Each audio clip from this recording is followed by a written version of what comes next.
View from a Pew are those of Mckoy and are not necessarily the opinions of his guests, his producer Garth, any one particular denomination or religion, the church lady, Mr. Lemke, Pastor Craig, or anyone else of sound mind and body. Now here is today's The View from a Pew, heard all around the world on YouTube. Just search for The View from a Pew. On your local radio station. I'm Mckoy along with Delmar Austin, and we're continuing our series about what does the Bible say about the Messiah.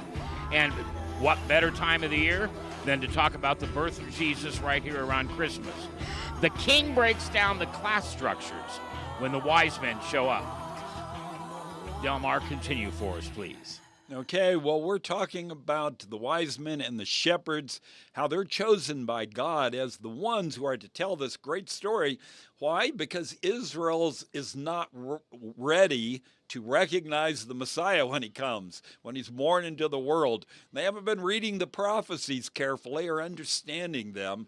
And so God chooses these groups, and he chooses the shepherds. What is the central truth that we find when we read this story? This is a simple story that children love to read during Christmas time. What is the central truth about the fact that God chose those shepherds? The truth is that the king, the Messiah king, breaks down all the social structures or all the class structures. Here in this world, we are so good at human beings at making all sorts of levels of society. Yeah. And telling people they fit into this category or another category. And of course, if you believe in the idea of a king, that gives across the idea that there are different orders of society.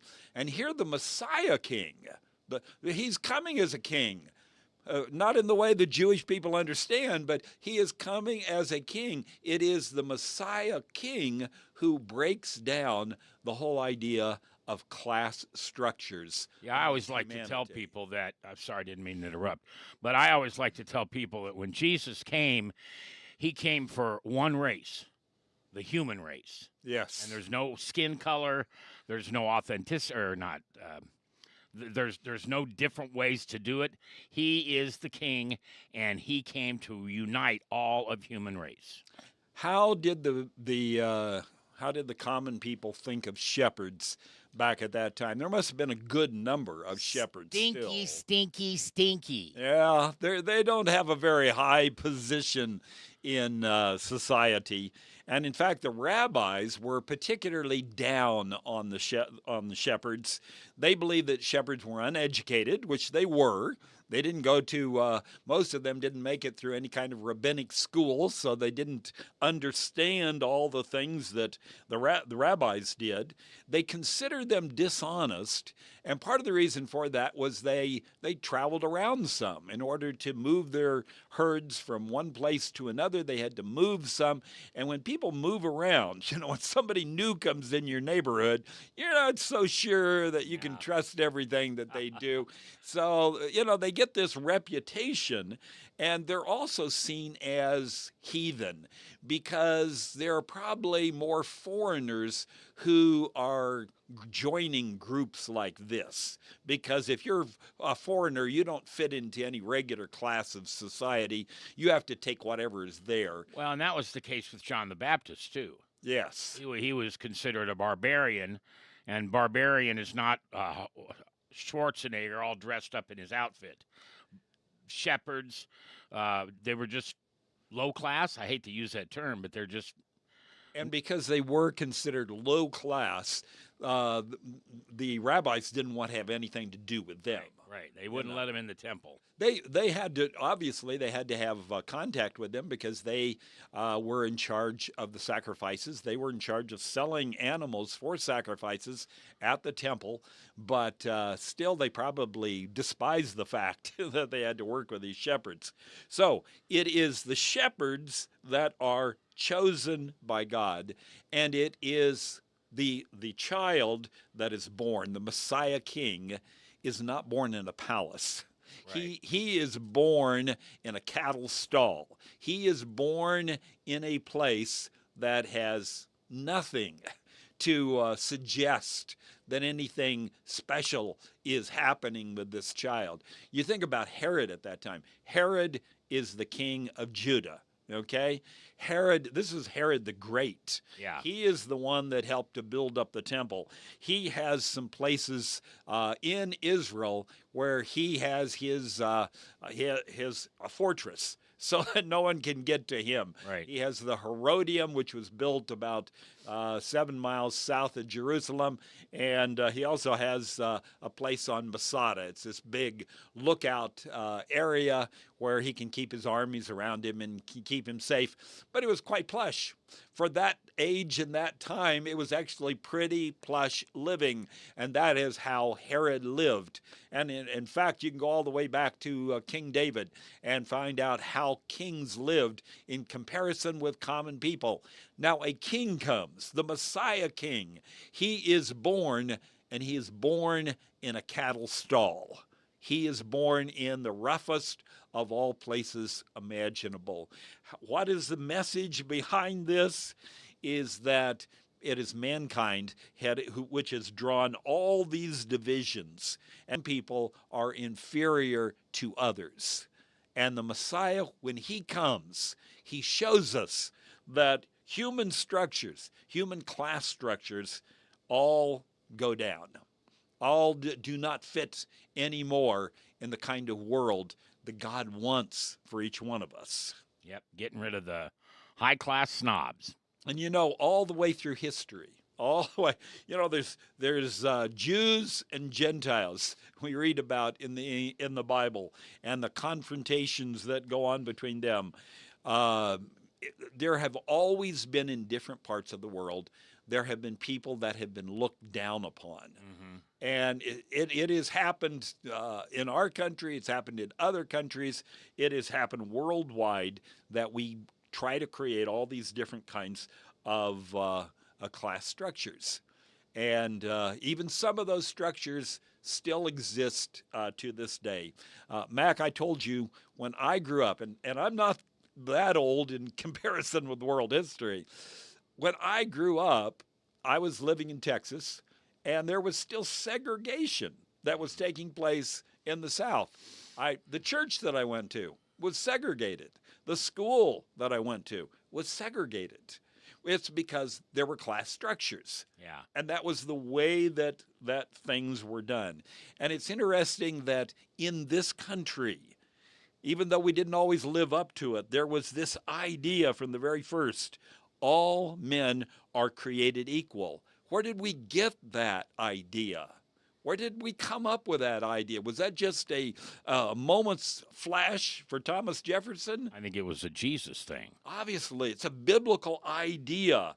All men are created equal and endowed with their Creator with unalienable rights, life, liberty, and the pursuit of happiness. That's a biblical concept that all of us were created by God, and all of us ought to have rights. We ought to have the same equal abilities in this world. And it's interesting when Jesus begins ministry that there is several things that happen where Jesus points out to the Jewish people how guilty that they have become in their understanding of how they're better than everyone else around them. You remember the story of Jesus feeding the 5,000? Yes. Okay, this is by the Sea of Galilee where it takes place. 5,000 men. That's right, 5,000 men, and there's women and children that are involved there, right? Okay. Do you remember that there is another story, and it's in the Gospels, and it's told as a separate story where Jesus feeds 4,000? Yes. Okay? This is actually closely connected with the Sea of Galilee, but it's on one side of the Sea of Galilee where there are mainly Gentiles that are living. First, Jesus feeds the 5,000, which are, for the most part, Jews, followers of God, those that are the descendants of Abraham. Now, just a couple of chapters later in the Gospel of Mark, Jesus feeds 4,000, and most of these are Gentiles. And it shows the equality that Jesus has as he meets the crowds, and the crowds are wanting to know more about the kingdom of heaven, and they're hungry. What does Jesus do? He does the same miracle for both Jews and Gentiles. That is a message that he is sending out to the people to help them understand. And right between those two stories that we find in the Gospel of Mark is the story of the woman, the Samaritan woman? Not the Samaritan woman, but the woman that Syrophoenician woman. I didn't write that down in my notes, but Syrophoenician woman.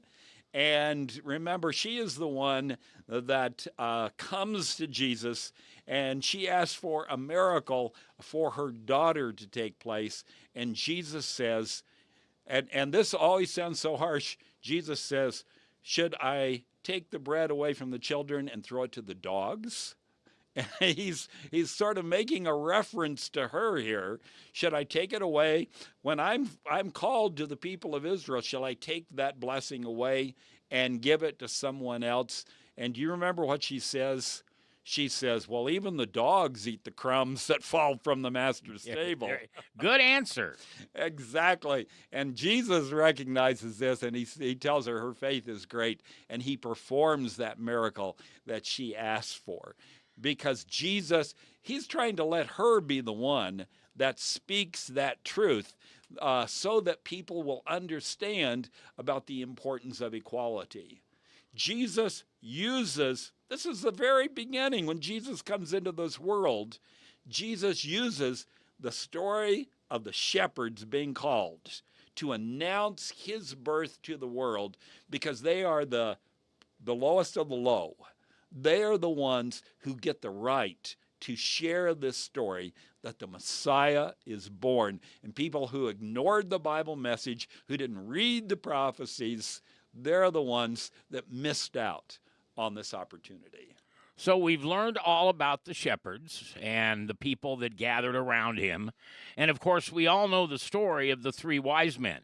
That's basically in Matthew. It's in other parts of the Bible, but we're going to go to Matthew 2, chapter 2, when we come back and continue this with the wise men. What does the Bible say about the Messiah? It's the View From A Pew here on your local radio station and on Roku, on YouTube, on Facebook, and wherever else you can find the quality of podcasts that you're looking for. Want to thank our friends over at DivineTruthChristian.com. Perfect time of the year to call them, to look at their website. And you know what? When you order something from them, you're going to talk to a live human that's part of their family. That's how they operate. Keep Jesus in the middle of Christmas, and do that by giving them something from Divine Truth Christian Store. Divine Truth Christian Store.